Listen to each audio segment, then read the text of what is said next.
जय हिंद प्यारे साथियों, स्वागत है आप सभी का फोर्स परिवार में।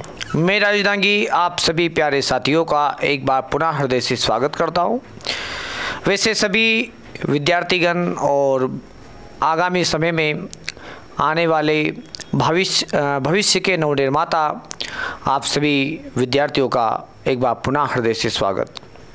हम लोग हिंदी विशिष्ट के अंतर्गत जो पहला कालखंड था जिसमें हम लोगों ने देखा हिंदी साहित्य के संदर्भ में, और उसके संदर्भ में 5-7 वीडियो हम लोगों ने कंप्लीट किए, जिसमें हम लोगों ने हिंदी का ऐतिहासिक काल, हिंदी का साहित्यिक काल और साथ में जो अपभ्रंश थे, अपभ्रंश भाषा का जो उपभेद था उसके संदर्भ में, साथ में विश्व हिंदी सम्मेलन, भारतीय राजभाषा के संदर्भ में भाग 17 और अनुच्छेद 343 से 351, 120 और 210 आदि के संदर्भ में विस्तार से चर्चाएं हम लोग कर चुके हैं। आज हम लोग उसके पश्चात एक नवीन अध्याय हिंदी के अंतर्गत हम लोग आरंभ करने वाले हैं। आज हम लोग यहाँ पर वर्णमाला वाला जो टॉपिक रहेगा एक इम्पोर्टेंट टॉपिक है आप लोगों के लिए। वैसे तो आप लोगों ने स्कूल के प्रारंभिक जीवन में जब आप लोगों ने शिक्षा प्राप्त की होगी उसी समय आप लोगों ने वर्णमाला का अध्ययन किया होगा, लेकिन जो आप लोगों ने वर्णमाला पढ़ी थी उसमें आ अनार का, बा बकरी का कबूतर का, इसके अनुरूप पढ़ा था और उसके संदर्भ में सामान्य जो जानकारियाँ थी वो आप लोगों को प्राप्त है। आज हम लोग उसी को आधार बना करके उसके संदर्भ में बनने वाले जो महत्वपूर्ण अति महत्वपूर्ण प्रश्न होते हैं वो किस प्रकार से बनते हैं, आज हम लोग उसी वर्णमाला के जो वर्ण होते हैं उन वर्णों का व्यवस्थित रूप में वर्गीकरण आपके समक्ष क्या करेंगे, प्रस्तुत करेंगे। तो आइए हम लोग शुरुआत करते हैं आज के इस सेशन की। आज का जो अपना टॉपिक होगा हिंदी की वर्णमाला होगा। यदि हम लोग हिंदी वर्णमाला की बात करते हैं या फिर हम लोग बात करते वर्णमाला की, वर्णमाला को समझने के पहले हमको वर्ण के बारे में जानकारी होना चाहिए। तो हम लोगों ने कहा था आपको, जब मैंने हिंदी की शुरुआत की थी उस समय भाषा के संदर्भ में आपको बताया था भाषा के प्राय भाषा को अभिव्यक्त करने के लिए 3 रूप होते, सांकेतिक, लिखित और एक क्या होता आप लोगों का मौखिक। तो हम लोग यहाँ पे 2 रूपों का हम लोग यहाँ पर जिक्र करेंगे। एक रूप होगा आपका लिखित रूप और एक होगा आप लोगों का मौखिक। लिखित रूप को लिखित भाषा, मौखिक रूप को मौखिक भाषा। और यदि मैं बात करता हूं यहां पर लिखित भाषा की जो आरंभिक इकाई है, लिखित भाषा की आरंभिक इकाई का हम लोग अगर जिक्र करते हैं तो वह होगी क्या, वर्ण। और यदि हम लोग मौखिक भाषा की आरंभिक इकाई की बात करते हैं तो वो क्या होगी, वो होगी ध्वनि। तो इसकी आरंभिक इकाई क्या होगी, ध्वनि, और इधर इसकी आरंभिक इकाई क्या होगी, वर्ण। तो अगर आपके समक्ष प्रश्न आता है कि लिखित भाषा की आरंभिक इकाई क्या कहलाती है तो आप लोग कहोगे वर्ण कहलाती है, और मौखिक भाषा की आरंभिक इकाई क्या कहलाती है, ध्वनि कहलाती है। तो हम लोग यहीं पे इस वर्ण के बारे में सबसे पहले शुरुआत करते हैं कि वर्ण क्या होता है। तो वर्ण का अगर हम लोग जिक्र करते हैं तो वर्ण का अर्थ होता है जो लिखित भाषा की क्या होता हो, लिखित भाषा की आरंभिक इकाई को क्या कहा जाता है, वर्ण कहलाती है। क्या कहलाती है, वर्ण कहलाती है। यह आपका क्या हो गया, पहला प्रश्न हो गया। लिखित भाषा की आरंभिक इकाई को क्या कहा जाता है बच्चों, तो लिखित भाषा की आरंभिक इकाई को वर्ण कहा जाता है। आगे हम लोग देखेंगे कि आज का जो अपना टॉपिक रहेगा वर्णमाला है। तो किसी भी भाषा की मैं बात करूं, विश्व के अंतर्गत 2796 भाषाएं मान्यता प्राप्त है। भारत के अंतर्गत 179 भाषाओं का प्रयोग किया जाता है और जो 8वीं अनुसूची उसमें 8 भाषाओं का जिक्र किया जाता है। इन भाषाओं का अगर हम लोग जिक्र करते हैं तो प्रत्येक भाषा की आरंभिक इकाई क्या कहलाती है? वर्ण के रूप में जानी जाती है। और यदि मैं यहाँ पर बात करता हूँ वर्ण के संदर्भ में, तो वर्ण क्या है? लिखित भाषा की आरंभिक इकाई है। और यदि मैं वर्णों का व्यवस्थित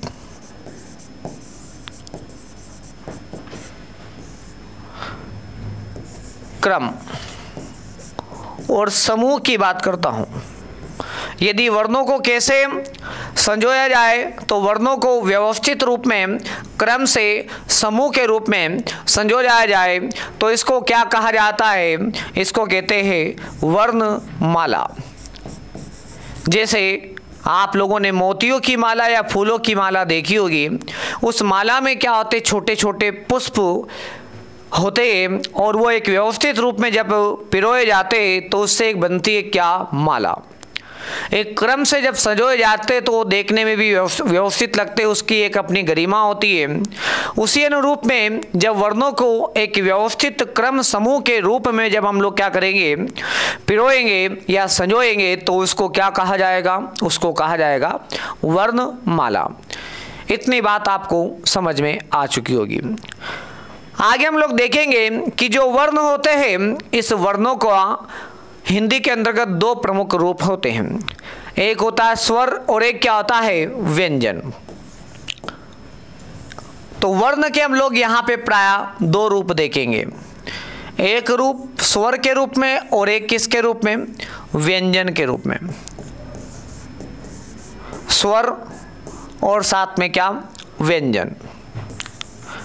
तो अब आपके समक्ष ये प्रश्न आता है कि स्वर किसको कहा जाता है, व्यंजन किसको कहा जाता है? यदि सर्वप्रथम बात की जाती है स्वर के संदर्भ में, तो स्वर के बारे में हम लोग लिखेंगे क्या? लिखित भाषा की वह प्रारंभिक इकाई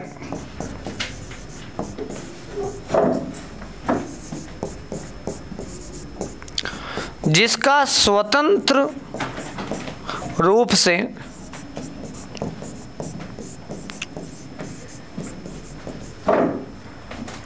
उच्चारण किया जा सकता हो।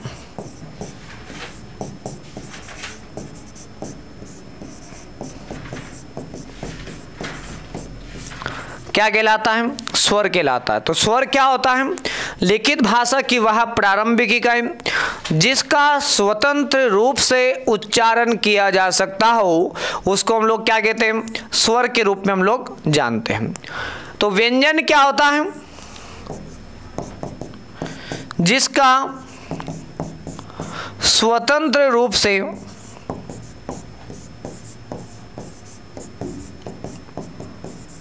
उच्चारण संभव ना हो।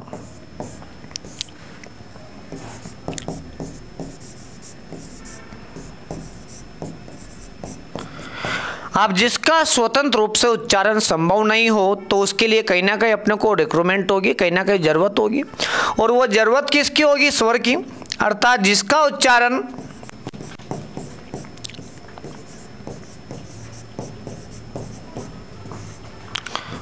स्वर की सहायता से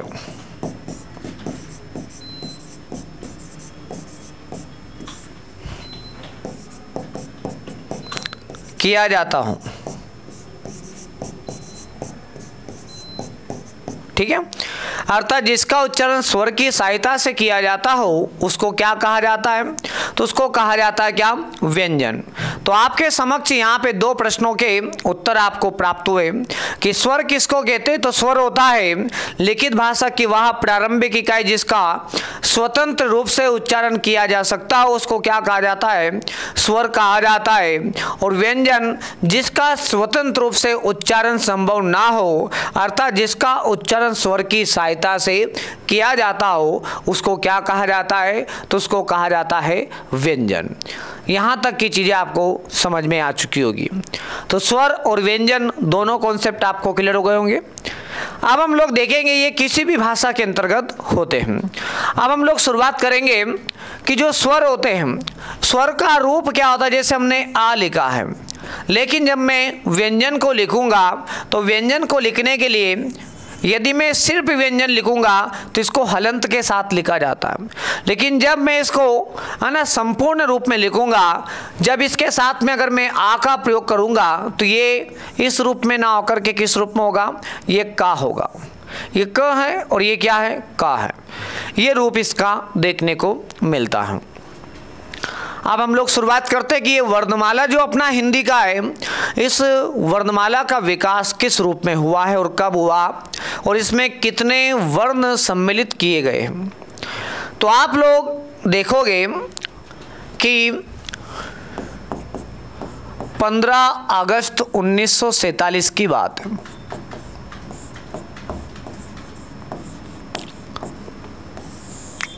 इस दिन क्या हुआ था, भारत स्वतंत्र हुआ, अर्थात भारत को स्वतंत्रता प्राप्त हुई। स्वतंत्रता प्राप्त होने के पश्चात का हम लोग जिक्र करते हैं तो 11 से 14 सितंबर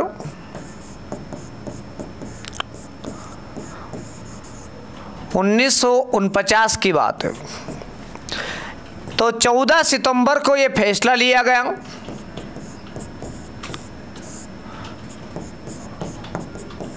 राजभाषा के रूप में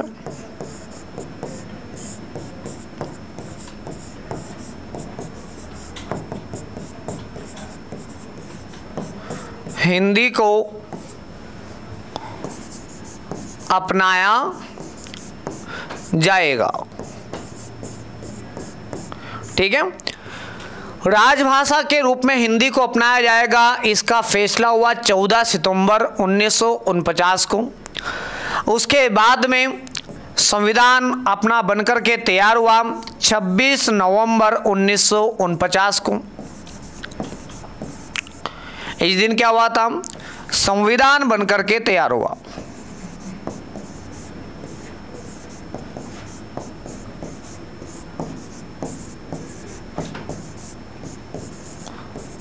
ठीक है, इसके तत्पश्चात हम लोग बात करते हैं 26 जनवरी 1950 को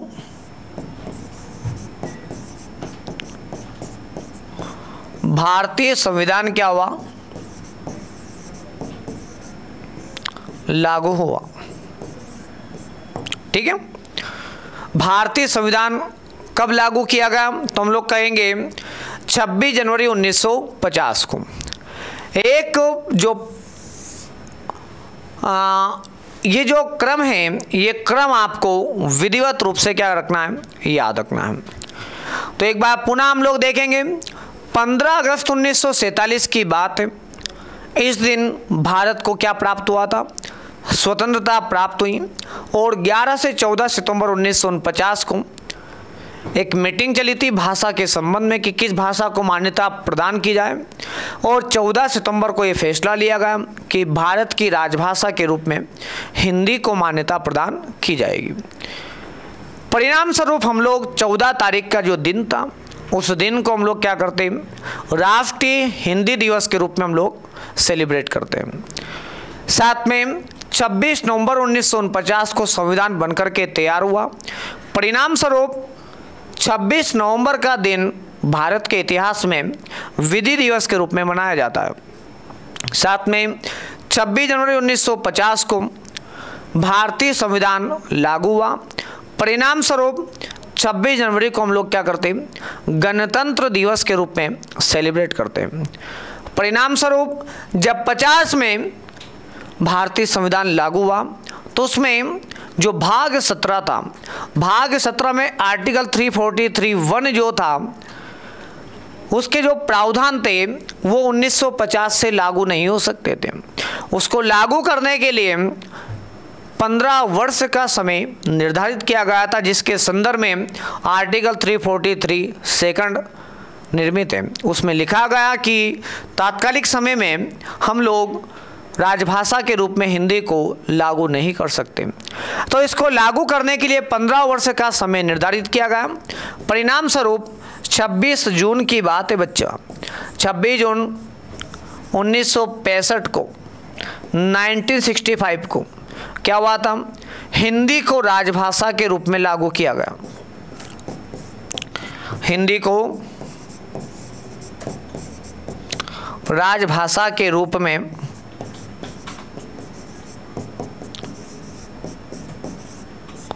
लागू किया गया। एक कालक्रम आपको ये याद रखना है। अब जब देश का संविधान लागू हो गया, उसके बाद में 1960 की बात है।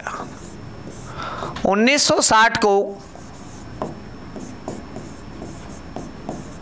केंद्रीय हिंदी निदेशालय का गठन किया गया। ठीक है, कब किया गया? 1960 में। 1961 की बात है, 1961 को केंद्रीय हिंदी समिति का क्या किया गया? गठन। केंद्रीय हिंदी समिति ने अपनी रिपोर्ट 1962 में रिपोर्ट क्या की? प्रस्तुत। और इस रिपोर्ट की जो शर्तें थी, उन शर्तों को 1967 में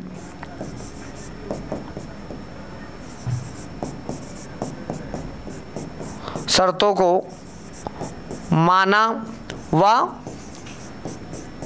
लागू किया गया। उसके बाद में प्रथम बार, ठीक है, विधिवत रूप से प्रथम बार हिंदी का मानकीकरण किया गया। हिंदी का क्या किया गया? मानकीकरण। इस वर्ण को ये कहा जाएगा, इस वर्ण के संदर्भ में ये विशेषता रहेगी, अर्थात मानक उच्चारण और मानक लेखन आदि की जो कला थी, इसको प्रथम बार लागू किया गया, जारी किया गया, जिसको मानकीकरण कहा जाता है 1967 में। दोबारा मांग होने पर 1980 की बात, दोबारा हिंदी विशेषज्ञ जो थे इनकी बैठक हुई, और बैठक होने के बाद दोबारा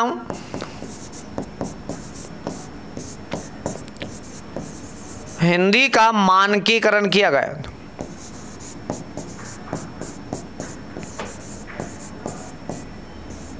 ठीक है, ये आपका 2 बार जो वर्णमाला आप लोगों की हिंदी के संदर्भ में, मानक वर्णमाला और एक वर्तमान वर्णमाला, ये 2 1967 की शर्तों के अकॉर्डिंग और 1980 की शर्तों के अकॉर्डिंग क्या होती है? लागू की गई थी और उसके अकॉर्डिंग मानी जाती है। तो आप लोग हिंदी वर्णमाला को 2 स्वरूपों में देखते हो, एक देखते हो मानक स्वरूप में और एक देखते हो वर्तमान स्वरूप में। तो हिंदी वर्णमाला का कितने रूप हम लोग देखेंगे? 2 प्रमुख रूप देखेंगे, एक मानक स्वरूप और एक क्या? वर्तमान स्वरूप। ठीक है, अब हम लोग यहाँ पर देखते हैं मानक स्वरूप क्या था और वर्तमान स्वरूप क्या था। यदि सर्वप्रथम बात की जाती है हिंदी वर्णमाला की, हिंदी वर्णमाला में आपको 2 वर्णमालाएं मिलेगी। एक मिलेगी मानक वर्णमाला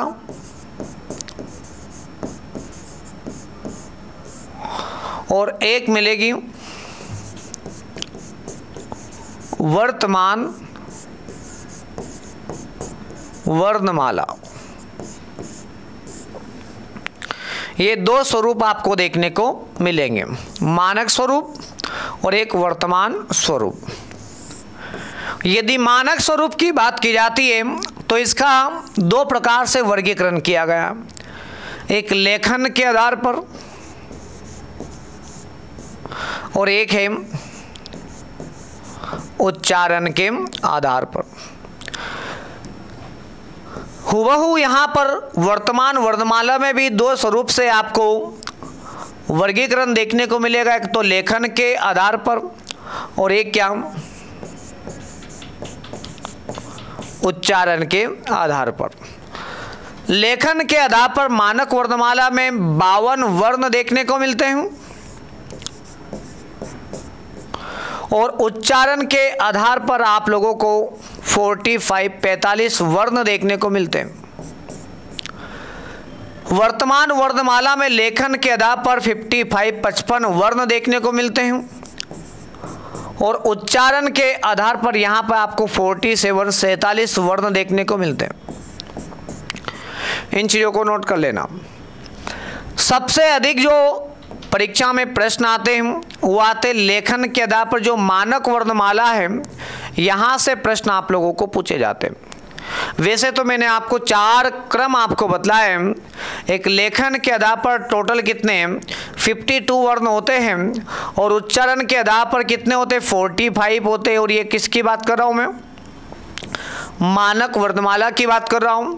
और वर्तमान वर्णमाला की बात की जाती है तो लेखन के आधार पर 55 वर्ण माने जाते हैं और उच्चारण के आधार पर क्या होते हैं 47 वर्ण माने जाते हैं।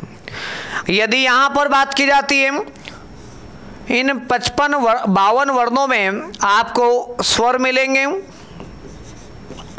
और क्या मिलेंगे व्यंजन। हुबहू यहाँ पर 45 वर्णों में आपको क्या मिलेंगे स्वर और क्या मिलेंगे व्यंजन। ऐसे ही यहाँ पे 55 वर्णों में आपको स्वर का जिक्र होगा और किसका होगा व्यंजन का जिक्र होगा। यहाँ पर भी स्वर मिलेंगे और क्या मिलेंगे आपको व्यंजन मिलेंगे। अब ये स्वर कौन से लेखन के आधार पर होंगे यहाँ पे तो आपको ध्यान रखना है। स्वर की बात की जाती तो 11 यहाँ पर मूल स्वर माने गए और 2 अयोगवाह माने गए। याद रखना 11 स्वर के आपके मूल स्वर हैं और 2 यहाँ पर अयोगवाह हैं। 33 आपके मूल व्यंजन हैं। मूल व्यंजन कितने माने गए यहाँ पर 33। ये 2 बातों का आपको याद रखना है। बाकी इसमें क्या आपके द्विगुण वाले भी मिलेंगे और अयोगवाह वाले भी आपको देखने को मिलेंगे। ठीक है, हम लोग एक एक चीज़ का यहाँ पे हम जिक्र करते हैं। ये जो वर्ण है वर्णमाला में ये वर्ण कौन कौन से हैं। सबसे पहले हम लोग स्वर का जिक्र करते हैं। मैं आपको टोटल 55 वर्णों का मैं यहाँ पर वर्गीकरण करूँगा कि 55 वर्ण में कौन कौन से आते हैं।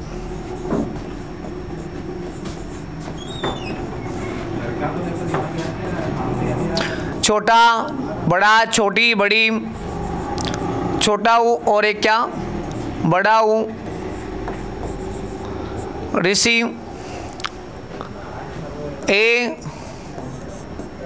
ऐ ओ औ, साथ में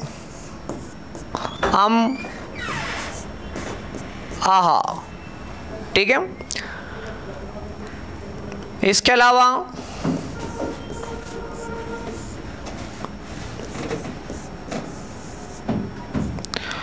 ये हो गए टोटल 15 वर्ण।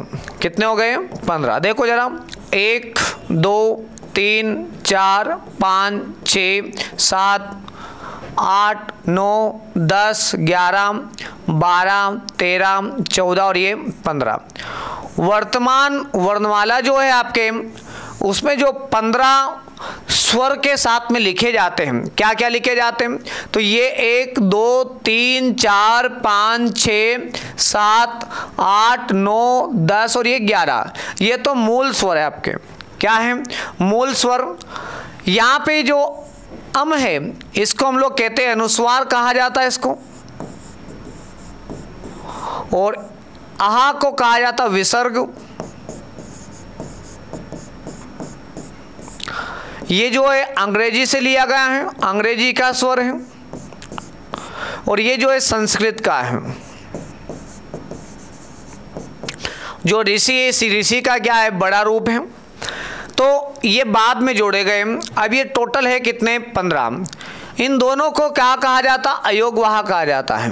अयोगवाह, नोट कर लेना, क्या कहा जाता है इनको?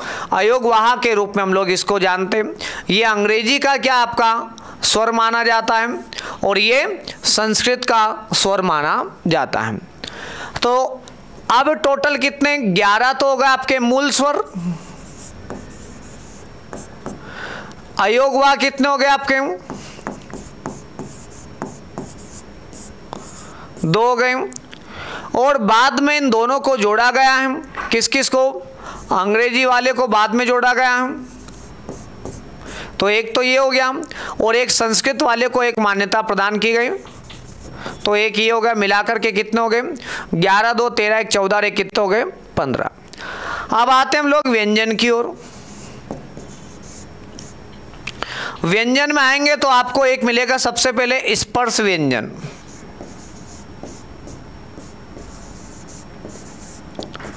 क्या मिलेंगे? स्पर्श व्यंजन। स्पर्श व्यंजन में आपको सबसे पहले मिलेगा का वर्ग। का वर्ग में कौन आएंगे? क, ख, ग, घ, अंग।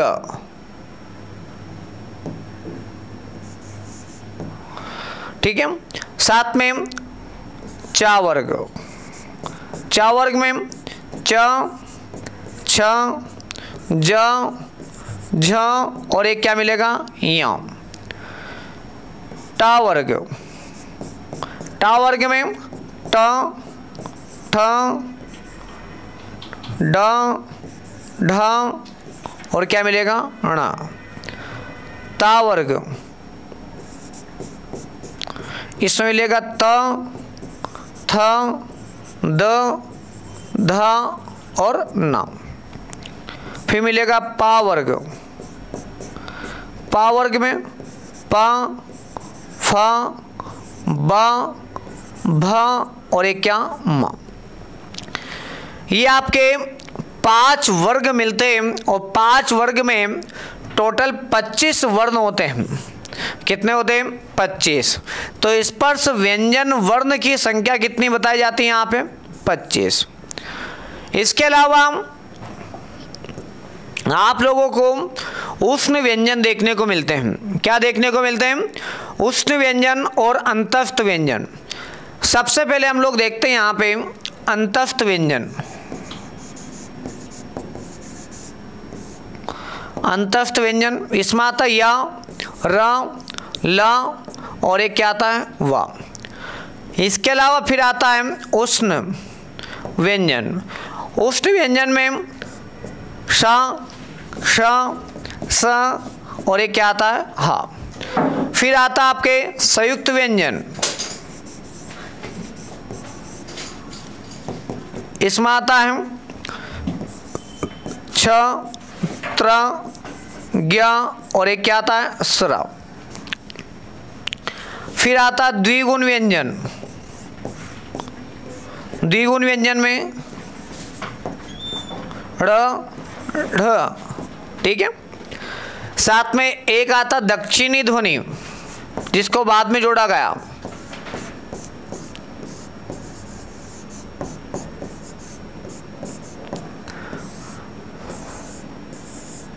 ठीक है, ये बाद में जोड़ी गई। तो देखो जरा यहाँ पे 25 वर्ण तो ये हो गए, 25 प्लस अंतस्थ व्यंजन हो गए कितने आपके 4, उष्ण व्यंजन हो गए कितने 4, और साथ में संयुक्त व्यंजन हो गए कितने आपके 4, द्विगुण कितने हो गए 1, और दक्षिणी ध्वनि कितनी हो गई 1। इनको अगर हम लोग ऐड करेंगे 25 4 कितने 29, और 30 3 33, 4 37, 37 और 3 कितने 40। तो 40 तो आपके क्या हो गए व्यंजन, और 15 क्या हो गए आपके स्वर। ये टोटल है। इसमें आपको अगर पूछा जाता कि मूल स्वर कौन कौन से होते तो 25 ये होते बेटा। 25 के बाद में 4 कितने हो गए अपने पास में 4, और 4 कितने 8, 8 और 25 मिला के कितने हो गए 33। तो जो आप लोगों को यहाँ पर मूल स्वर का जो जिक्र किया जाता है, ध्यान रखना आपको जो प्रश्न आता है वो ये आता है कि व्यंजन मूल व्यंजन कितने, तो आपको याद रखना 33, और मूल स्वर कितने 11, यही आपको याद रखना और यही लगाना है। तो आपको ध्यान रखना है यहाँ पे कि मूल स्वर कौन कौन से हैं। तो मूल स्वर की संख्या में हम लोग देखेंगे छोटा बड़ा, छोटी बड़ी, छोटा ऊ बड़ा ऊ, ऋषि और ए और क्या ऐ। ये वाले जो स्वर हैं इनको क्या कहा जाता है, मूल स्वर की संज्ञा इनको प्रदान की जाती है। क्या कहा जाता है इनको, मूल स्वर की संज्ञा इनको प्रदान की जाती है। ठीक है। और मूल व्यंजन किसको कहा जाता है, तो हम लोग कहेंगे कि जो स्पर्श व्यंजन है जिसमें 5 आते हैं, अंतस्थ व्यंजन जिसमें 4 आते हैं, और उष्ण व्यंजन जिसमें क्या आते हैं 4 आते हैं। तो 25 4 कितने हो गए आपके 29, और 4 कितने हो गए 33। तो ये 33 जो व्यंजन थे इनको मूल व्यंजन कहा जाता है। बाकी बाद में विकसित व्यंजन के रूप में आते हैं। ठीक है। संयुक्त व्यंजन भी विकसित में आ जाता, द्विगुण आ गया आप लोगों के, दक्षिणी ध्वनि हो गई, ये बाद में जाती हैं। तो ये बातें आपको याद रखना है। ठीक है। साथ में यदि हम लोग बात करते हैं यहाँ पर उच्चारण के आधार पर 10 प्रकार के स्वर का जिक्र किया जाता है। कितने स्वर का 10 स्वर। 10 स्वर कौन कौन से जरा ये भी देख लो। तो हम लोग यहाँ पर देखते हैं 1 2 3 4 5 6 7 8 9 और एक ये 10। सॉरी ये भी मैंने पहले इसको शामिल नहीं किया था, ये भी आएंगे बेटा ना, मुझे लगा कि अम हो रहा है। तो जो 11 में दोनों भी शामिल थे। तो देखो जरा एक बार पुनः, इसमें ऋषि को छोड़ करके बाकी आते हैं छोटा बड़ा, छोटी बड़ी, छोटा ऊ बड़ा, ऊ ए ऐ ओ औ। तो 1 2 3 4 5 6 7 8 9 10, ये जो 10 स्वर हैं ये उच्चारण के आधार पर माने जाते हैं। किसके आधार पर, उच्चारण के आधार पर स्वर की संख्या कितनी है 10 है। 10 चले गए किसमें से 45 से, तो बचे कितने आपके 35। 35 में कौन बचे, तो हम लोग कहेंगे 33 तो मूल बचे, और 2 बचे थे द्विगुण, मिलाकर के कितने हो गए आपके, कितने हो गए 35, और 35 10 मिलाकर के कितने हो गए आपके 45। तो इसमें 33 और प्लस क्या है 2 का जिक्र आपको देखने को मिलता है। यहाँ पे लेखन के आधार पर आएंगे हम लोग, तो लेखन के आधार पर आप लोगों को 55 वर्ण मिलेंगे। 55 वर्ण कौन कौन से मिलेंगे, अभी हम लोगों ने जिक्र किया कि भाई 15 तो क्या होंगे टोटल स्वर होंगे। ये स्वर कैसे कैसे होंगे, तो इसमें मूल 11 होंगे, अयोगवा कितने होंगे 2 होंगे, अंग्रेजी का 1 होगा, संस्कृत का कितना होगा 1 होगा। तो इस आधार पर वर्तमान में, कब, वर्तमान में लेखन के आधार पर 55 वर्णों में स्वर कितने होंगे आपके, तो स्वर होंगे कितने 15 होंगे। इसमें से मूल स्वर जो आपको पूछे जाते हैं वो 11 ही आते हैं। आपको हमेशा याद रखना है 11 ही लगाना है। ये 11 वो आपको हमेशा 11 मूल स्वर ही पूछता है। तो 11 आपके मूल स्वर होते हैं, जिसमें आपके बाद में अपने दक्षिणी वाला भी आ गया, सॉरी दक्षिणी वाला नहीं संस्कृत वाला आ गया, अंग्रेजी वाला आ गया आप लोगों का, है ना। वो सब मिलाकर के कितने हो जाते हैं आपके 15 हो जाते हैं। ठीक है, बातें क्लियर यहाँ तक। अब हम लोग देखते हैं व्यंजन। तो इस व्यंजन में कौन कौन आ गए, इस व्यंजन में सारे आ गए। स्पर्श व्यंजन 25, 4 उष्ण, 4 संयुक्त, 4 क्या आपके अंतस्थ, है ना, 2 क्या आपके द्विगुण, और 1 क्या हो गया दक्षिण, मिलाकर के 40। ऐसे 40 व्यंजन होते हैं। ऐसे क्या आते हैं बच्चा 40। ओके, तो एक बार मैं इसका वर्गीकरण प्रस्तुत कर देता हूं। यहाँ पे मैं लिख देता हूं, यदि हम लोग किसकी बात करें, परंपरागत वर्णमाला की, परंपरागत वर्णमाला बोले तो मूल वर्णमाला,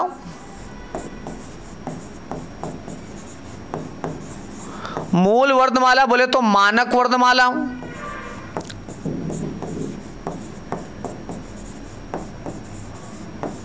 ठीक है। मानक वर्णमाला में हमारे पास में दो प्रकार से क्या आते हैं, वर्ण थे, एक लेखन और एक क्या था, उच्चारण। लेखन के आधार पर कितने थे, 52, उच्चारण के आधार पर कितने थे, 45। इसके आधार पर क्या थे, स्वर भी थे और क्या भी थे, व्यंजन भी थे। आपको परीक्षा में हमेशा मूल स्वर ही याद रखना है। मूल स्वर की संख्या कितनी, 11, वो यही पूछता है, उसका और कोई टारगेट नहीं होता है। व्यंजन में आपके मूल जो व्यंजन थे वो कितने, 33, ये आपको याद रखना है। इसके बाद में आप लोग यहाँ पे अयोगवाह को शामिल करोगे तो कितने थे, 2, 11 और 2 कितने हो गए, 13। और मूल में हम लोग देखते हैं 13 प्लस कितने, 33, 3 3 कितने, 9, 4 और 1 कितना आपका, 3 और 1 कितना, 4, 49 हो गए। अपने को 3 और चाहिए, तो यहाँ पर 3 कौन कौन से शामिल थे, तो देखो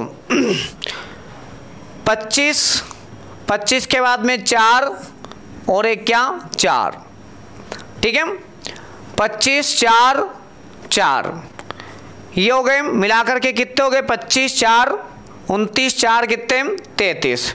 33 के बाद में हम लोग इसमें 2 और मिला देते हैं, ये तो कितने हो गए, 33 और 2 35 हो गए। कितने हो गए, 35। तो 2 हम लोग यहाँ पे क्या मिला दे, द्विगुण को।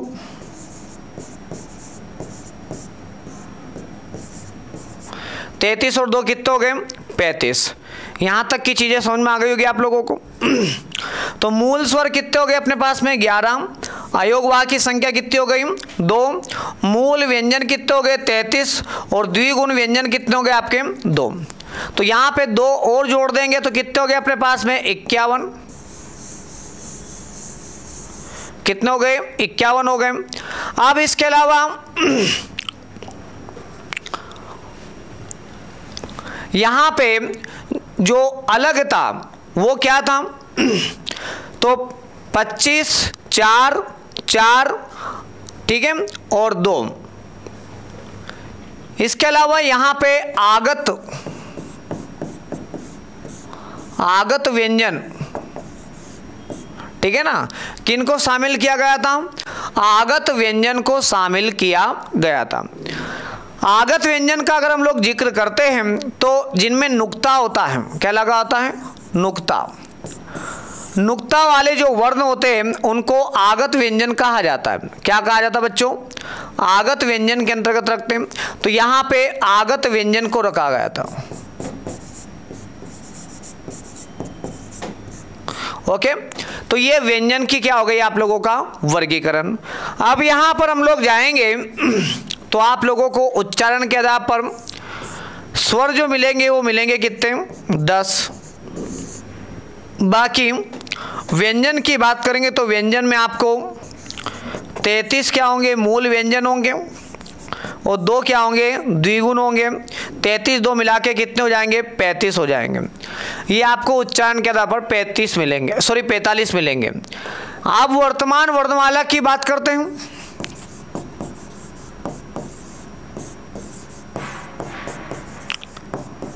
लेखन के आधार पर कितने टोटल, लेखन के आधार पर कितने, 55 वर्ण हैं।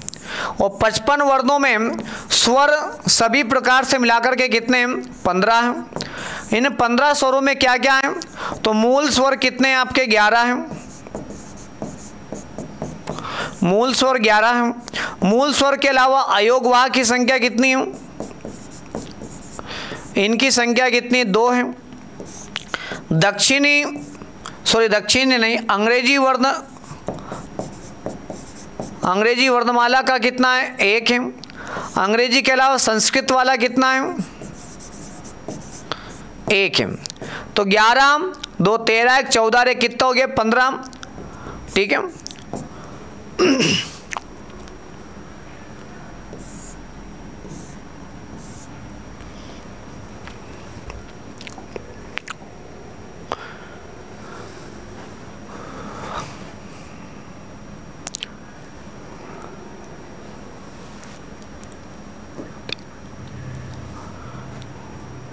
अच्छा, अयोग वा अपन ने शायद नहीं जोड़े थे क्या? दो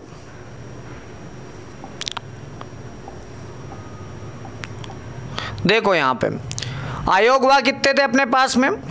2 गए थे। 11 और 2 13, 1 14 और 1 15। हाँ ठीक हो गए 15 टोटल। वही तो एक कहाँ चला गया? ये 15 हो गए। स्वर के बाद में व्यंजन कितने अपने पास में चले गए? 55 में से बचे कितने अपने पास में? 40।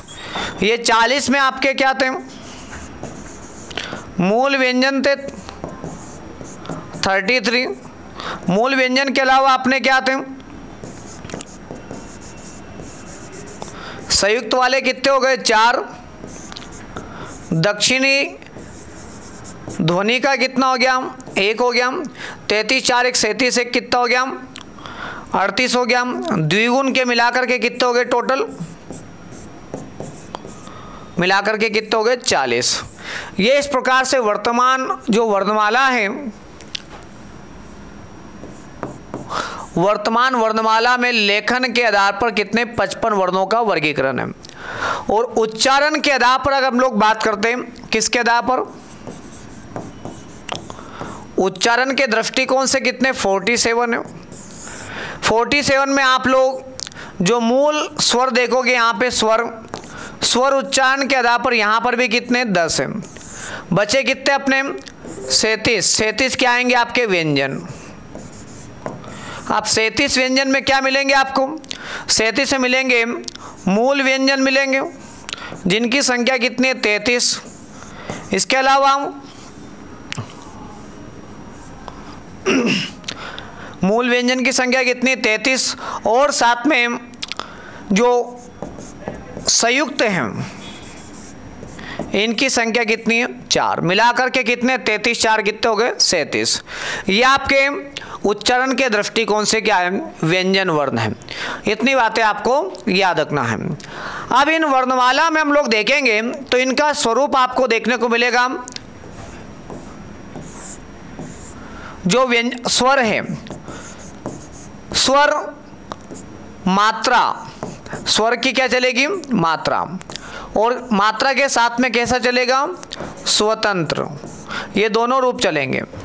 और व्यंजन का जो रूप हम लोग देखेंगे वो या तो है ना हलंत के साथ में, किसके साथ में हलंत के साथ में लिखा जाएगा या बिना हलंत के लिखा जाएगा। तो बिना हलंत के कब लिखा जाएगा जब इसमें क्या लगा हो स्वर की मात्रा का क्या होता हो प्रयोग होता हो तब लिखा जाएगा। जैसे हमने लिखा रामायण, क्या लिखा रामायण। यदि रामायण की बात करते तो राम है यहाँ पे बड़े आ की मात्रा है। माँ में बात करते तो माँ में किसकी मात्रा है बड़े आ की मात्रा है। या में बात करते तो या में किसकी छोटे आ की मात्रा है। और ना की बात करते तो इसमें ना में किसकी मात्रा है आ की मात्रा है। तो यहाँ पे हम लोगों ने व्यंजन को हुबहू लिख रखा, लेकिन व्यंजन में लगा हुआ क्या यहाँ पे स्वर लगा हुआ है। जो स्वर की मात्रा उनको अगर बाहर निकाल देंगे तो इस रामायण का क्या हो जाएगा वर्ण विच्छेद हो जाएगा। क्या हो जाएगा वर्ण विच्छेद। ठीक है, तो एक प्रश्न आप लोगों को वर्ण विच्छेद वाला देखने को मिलता है। किसका मिलता है वर्ण विच्छेद वाला देखने को मिलता है। कुछ प्रश्नों को हम लोग और देख लेते हैं। जैसे मैं बात करता हूं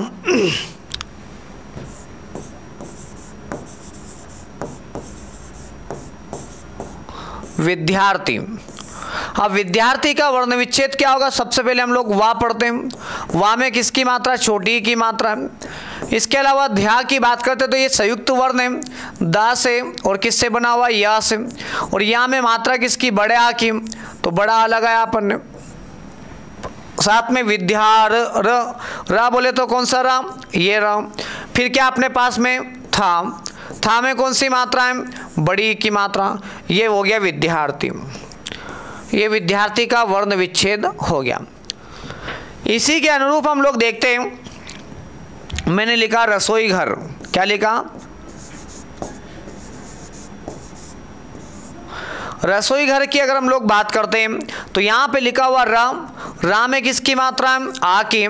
और सा में किसकी मात्रा है? यहाँ पे सा में मात्रा है ओ की मात्रा को हम लोग बाहर निकालेंगे। इसके अलावा क्या अपने पास में बड़ी है? बड़ी के अलावा यहाँ पे क्या घा में किसकी मात्रा? आ की। और आ की मात्रा के बाद में हम लोग देखते रा में किसकी मात्रा है? आ की।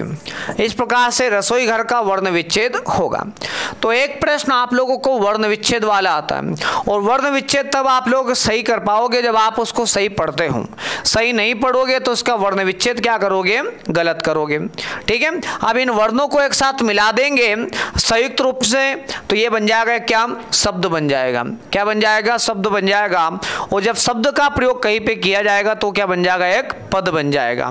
शब्द का प्रयोग जब वाक्य में होगा तो क्या बन जाएगा? पद बन जाएगा। तो आशा है इतनी बातें आपको समझ में आ चुकी होगी। तो हम लोगों ने आज क्या देखा कि वर्णमाला का विकास किस रूप में हुआ, उसके संदर्भ में सामान्य जानकारी आप लोगों तक मैंने पहुंचाई है। ठीक है, कल हम लोग इसके आगे का जो कालखंड होगा जिसमें वर्णमाला का जो वर्गीकरण होगा, उस वर्गीकरण के बारे में हम लोग देखेंगे कि इसका उच्चारण कहाँ से होता है ना, किसको हम लोग ह्रस्व के रूप में जानते हैं, किसको दीर्घ कहते हैं, किसको ह्रस्व कहा जाता है, किसको मौखिक कहा जाता है ना, किसको जीवा मूल्य कहा जाता है। इन सभी पहलुओं के संदर्भ में हम लोग आगामी है ना जो वीडियो होगा उसमें हम लोग कंटिन्यू करेंगे। तो आज के लिए इतना ही। जय हिंद, जय भारत, धन्यवाद।